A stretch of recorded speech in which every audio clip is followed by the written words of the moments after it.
What is the most unethical, but legal, way to get rich quick? Years ago, when newspapers were more common, someone had a brilliant scheme. They had posted an advert that you could buy a portrait of the Queen. It was cheap like F10. So many people ordered. What they got in the end was a stamp sent in the mail. Nothing illegal, as it was indeed a portrait of our Queen. Selling books about getting rich quick.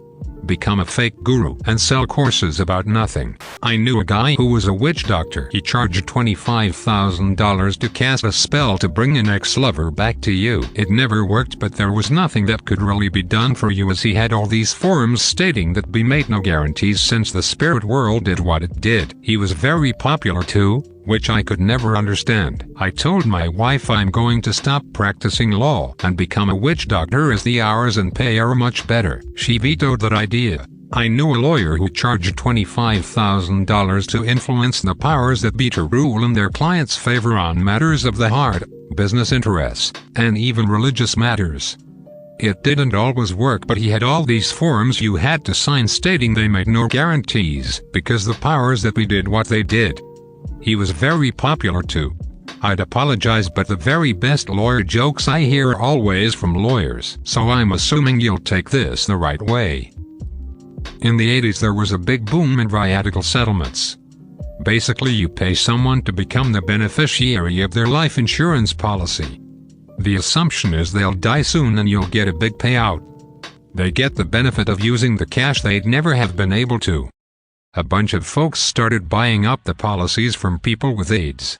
And then the retroviral drugs hit the market, and many of these people got paid millions and lived for many, many more years. Similarly, in 1965, a French lawyer called André-François Raffray struck a deal with a 90-year-old woman called Gina Coleman for a reverse mortgage on her property. He would pay her the equivalent of $500 a month, and on her death he gets her house free and clear.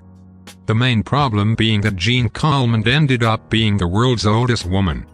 The lawyer paid out 3 times the value of the property over the next 30 years, and then died at the age of 77. She outlived him by 2 years. My favorite is the person who sold pet care contracts that would kick in after the rapture, since many believers own pets, and apparently pets won't be raptured. This person billed themselves as an atheist, so would remain behind and be available to care for the pets after their owners were gone. Legally, it couldn't be claimed that the rapture would not occur, so it was a valid agreement.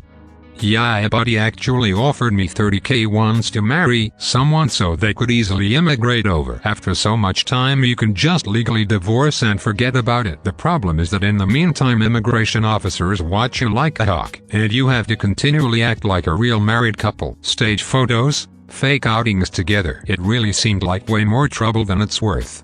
If you're clever, you can make good money abusing trademark and damp patent laws. Real estate has a ton of dark corners for the ethically flexible, so long as you don't mind being compared to a vulture. Many local governments are desperate for delinquent property taxes, and if you play your cards right, paying them off can be profitable. Big lenders are always writing off shitty loans and selling them for pennies on the dollar. You can make a ton of money buying those loans for dirt cheap. Reduce the homeowner's payment just enough so they can make a few payments, then foreclose on them as soon as they default and flip the property. You can even hire a third-party loan servicing company to do most of the work for you. Charities are only required to use a small portion of their donations towards the actual cause.